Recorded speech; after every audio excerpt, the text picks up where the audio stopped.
السلام علیکم ورحمۃ اللہ وبرکاتہ۔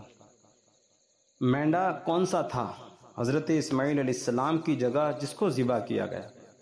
مینڈے کے بارے میں اختلاف ہے کہ ایک قول یہ ہے کہ یہ وہی مینڈا ہے جو حضرت علیہ السلام کے بیٹے حضرت حابیل نے اللہ کی بارگاہ میں پیش کیا تھا، جو اللہ تعالیٰ نے قبول فرمایا تھا۔ یہ جنت میں چرتا رہا یہاں تک کہ اللہ نے اسے اسماعیل علیہ السلام کے بدلے میں قربان کرنے کے لیے بھیج دیا۔ اور ایک قول یہ ہے کہ جنتی مینڈا تھا جو جنت سے اللہ تعالیٰ نے بھیجا تھا۔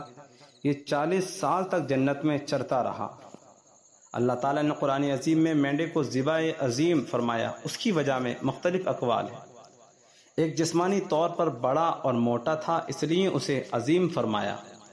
سعید بن جبیر رضی اللہ عنہ کا قول ہے کہ یہ 40 سال تک جنت میں چرتا رہا، اس لیے اسے عظیم فرمایا۔ اور تیسرا، اسے اسی لیے عظیم فرمایا کہ یہ بڑی قدر و منزلت والا تھا، کیونکہ اللہ نے اسے حضرت ابراہیم علیہ السلام کے بیٹے کی طرف سے قبول فرمایا۔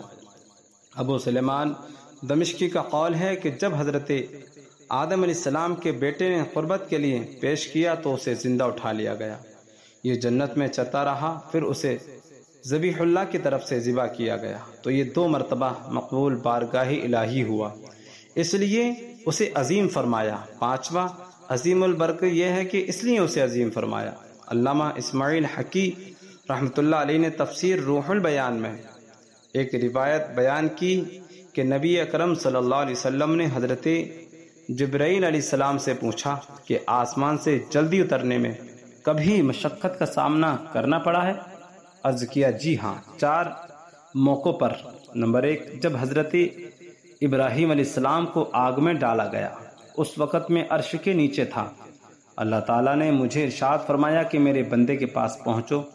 میں حضرت اسماعیل علیہ السلام کے پاس حاضر ہوا اور عرض کیا کیا آپ کو کوئی حاجت ہے؟ انہوں نے مجھے جواب دیا ہے مگر تجھ سے نہیں۔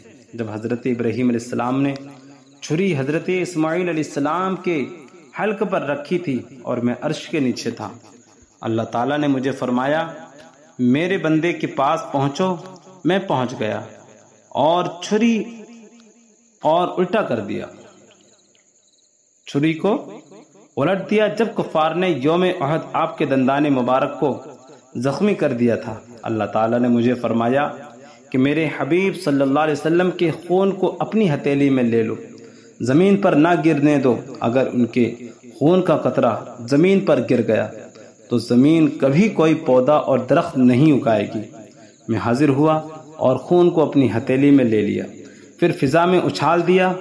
نمبر 4، جب یوسف علیہ السلام کو کنویں میں پھینک دیا گیا، اللہ تعالیٰ نے مجھے ارشاد فرمایا کہ میرے بندے کے پاس پہنچ جاؤ۔ میں پہنچا اور کنویں کے تہ میں پہنچنے سے پہلے ان کو پکڑ لیا اور کنویں کے نیچے سے پتھر نکال کر انہیں اسی پر میں نے بٹھا دیا۔